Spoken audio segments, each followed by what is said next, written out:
नमस्कार, स्वागत है आपका डी फोकस में। मैं हूं प्रियंका और मैं आपको बताऊं कि आज पूरे देश भर में जो है भारत बंद की चर्चाएं चल रही है। 28 और 29 मार्च को भारत बंद रहेगा और आप यहां पर जो बैनर्स देख रहे हैं, पोस्टर देख रहे हैं, उसमें आपको समझ में आ जाएगा कि लाखों श्रमिकों और उनकी मांगों के समर्थन में जो है राष्ट्रव्यापी बैंक हड़ताल हो रहा है। और अभी हम मौजूद है सेक्टर 4 में, जहाँ की कई महिलाएं और जो पुरुष है, जो बैंक कर्मी है, वो यहाँ पर हड़ताल पर बैठे हुए हैं। आज और कल दोनों दिन बैंक बंद रहेगा और ये हड़ताल चलेगा। इनसे हम बातें करते हैं और जानते हैं इनकी क्या क्या मांगे हैं जिनको लेकर आज ये यहाँ पर धरना दे रहे हैं। बताइए कौन कौन सी मांगों को लेकर भारत बंद किया गया है। ये आज हमारा बैंकिंग इंडस्ट्री में all India bank employees association के आह्वान पर बैंकों में, जो भारत का सबसे बड़ा संगठन है बैंक कर्मियों का, उसके आह्वान पर आज ये बैंकों में बंद का आह्वान किया गया है और हमारा यह हड़ताल पूर्णतया 100% सफल है। हमारी मांग है कि बैंकों का जो निजीकरण किया जा रहा है उसको अविलंब उस पर रोक लगाया जाए। कारण कि बैंक निजीकरण से जहां कर्मचारियों को नुकसान होगा, वहां सबसे अधिक नुकसान आम जनता को होगा, आम ग्राहकों को होगा। चूँकि हमारा मानना है कि बैंकों में जो जमा पूंजी है उसका सही संरक्षक सरकार हो सकती है, न कि कोई निजी व्यक्ति या कॉरपोरेट घराना। इसीलिए निजीकरण जो है वो आम जनता के साथ एक बहुत बड़ा धोखा है। साथ ही हमारी मांग है कि एनपीएस जो न्यू पेंशन स्कीम है, वह जिसमें सामाजिक सुरक्षा का घोर अभाव है, वह निश्चित नहीं है कि उनका सामाजिक सुरक्षा होगा कि नहीं होगा। इसलिए हमारी मांग है कि एनपीएस को ख़त्म किया जाए और साथ में ओल्ड पेंशन स्कीम को जल्द से जल्द लागू किया जाए। हमारी तीसरी मांग है कि इस कर्मचारियों पर काम का बोझ भी बहुत ज़्यादा है। इस कारण से जो आम जनता को, ग्राहकों को सही सेवा हम नहीं दे पाते हैं, इसलिए सभी संवर्गों में समुचित बहाली की जाए। हमारी चौथी मांग है कि आप बैंकों में आउटसोर्सिंग के माध्यम से भी निजीकरण किया जा रहा है, उसको भी बंद किया जाए। आउटसोर्सिंग जो है वह एक प्रकार से शोषण भी है। जिनको आउटसोर्स में लगाया जाता है उनको बहुत कम पैसे पर लगाया जाता है, उनका शोषण भी है। और साथ में बैंक जैसे कार्य में आउटसोर्सिंग करने से यह होता है कि आम जनता के पूंजी का सुरक्षा भी बाधित होता है। इसलिए आउटसोर्सिंग को भी बंद किया जाए। कुल बैंकों का क्लोजर मर्जर जो है उसको बंद किया जाए। बैंकों में कार्यरत जो हमारे कैजुअल्स और बीसी हैं उनको नियमित रेगुलराइज किया जाए। इस प्रकार हमारी मांगें हैं। और साथ में खासकर लेबर लॉ, जो 44 लेबर कानून को बदल करके 4 लेबर कोड में कर दिया गया है, जिससे मजदूरों के अधिकार का हनन किया गया है, उसको हम चाहते हैं। हमारी मांग है, पूरे देश के मजदूरों की मांग है कि लेबर लॉ को जल्द से जल्द हटाया जाए। अन्यथा यह जो है लड़ाई बहुत लंबी चलेगी और हम अंतिम दम तक संघर्ष करेंगे जब तक कि हम सफल नहीं हों। हमारा इतिहास है कि संघर्ष की बदौलत ही हमने सब चीज़ पाया है और आगे भी हम संघर्ष करते रहेंगे और संघर्ष में भी हमारी सफलता है और यही हमारा एकमात्र रास्ता है। इस जो हड़ताल है, जो भारत बंद से महिलाएं भी जुड़ी है, कितना महत्वपूर्ण होता है महिलाओं का जुड़ना? क्योंकि सिर्फ पुरुष आकर यहाँ पे हड़ताल करते हैं, लेकिन इस बार महिलाओं का भी जो है बढ़ चढ़ के जो है सामने आ रही है और लार्ज नंबर्स भी दिख रहे हैं। कितना महत्वपूर्ण है ये? आज बहुत ज़्यादा ज़रूरी है कि जिस तरह से पुरुष हाथों में हाथ लेके आगे बढ़ रहे हैं और अपनी प्रॉब्लम्स को हम लोग आगे रख रहे हैं, महिलाओं का भी योगदान होना उतना ही अनिवार्य है। क्योंकि आज देखा जाए तो बैंक में ज़्यादातर महिलाएं ही काम कर रही हैं। अगर हम यही समय है जब हम इनका साथ नहीं देंगे तो हम लोग की मांग को कोई पूरा नहीं करेगा।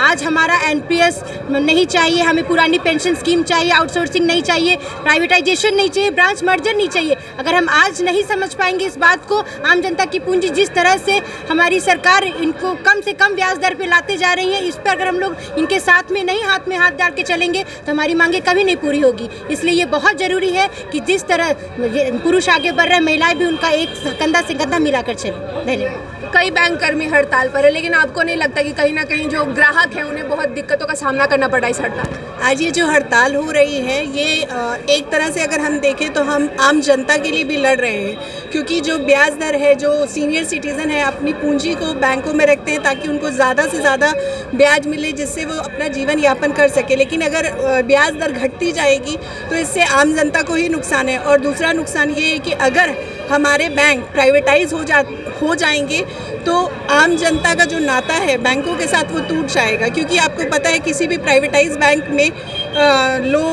मतलब जो मिनिमम बैलेंस वाले खाते हैं वो नहीं खुलते, ज़ीरो बैलेंस पे कोई खाता नहीं खोला जाता। तो ये जो नेशनलाइज बैंक है वही आम जनता को बैंकों के साथ जोड़ रही है। इवन सरकार ने ही जनधन स्कीम को लागू किया था ताकि जो रूरल एरियाज़ में लोग रहते हैं उनको भी बैंकिंग सुविधाओं मुहैया कराई जा सके। लेकिन आज मेरे को पता नहीं है कि सरकार किस मंशा से प्राइवेटाइजेशन के दौर पे बढ़ रही है।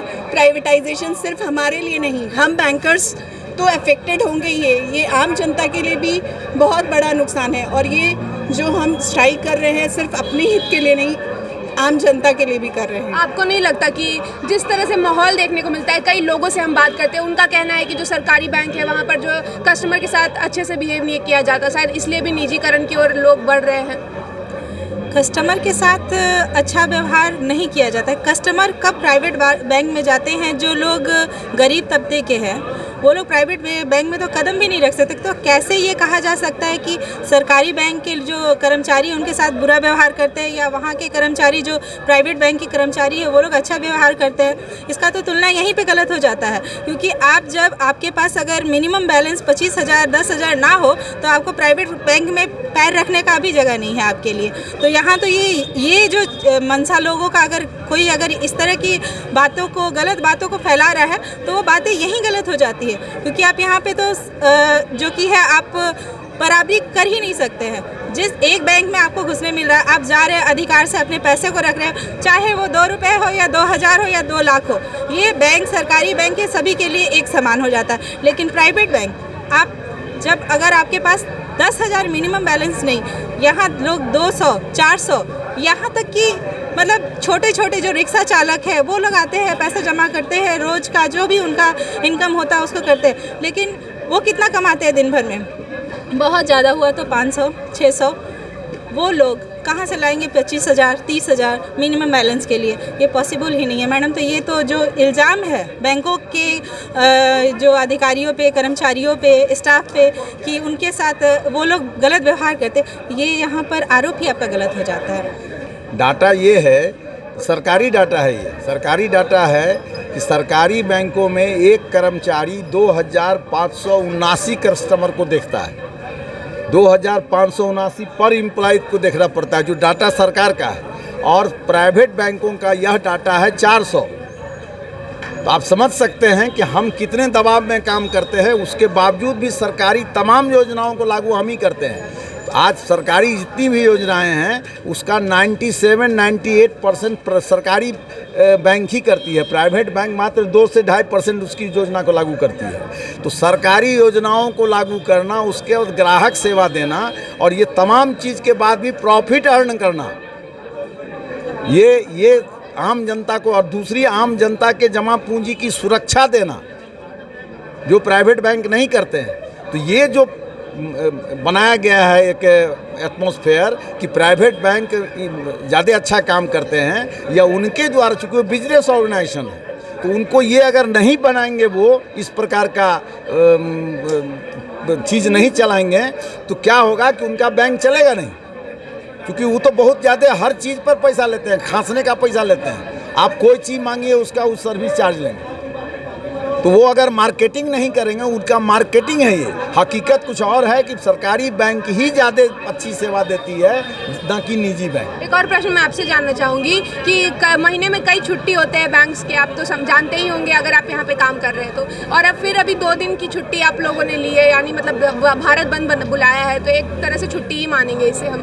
तो ऐसे में जो नुकसान होता है राजस्व का, इकोनॉमी का, उसका जिम्मा कौन लेगा? उसका जिम्मा तो अधिकारी संवर्ग लेंगे, मैनेजमेंट के लोग लेंगे, हम लोग तो नहीं लेंगे। हम लोग तो कर्मचारी हैं, हम लोग कहाँ से लेंगे?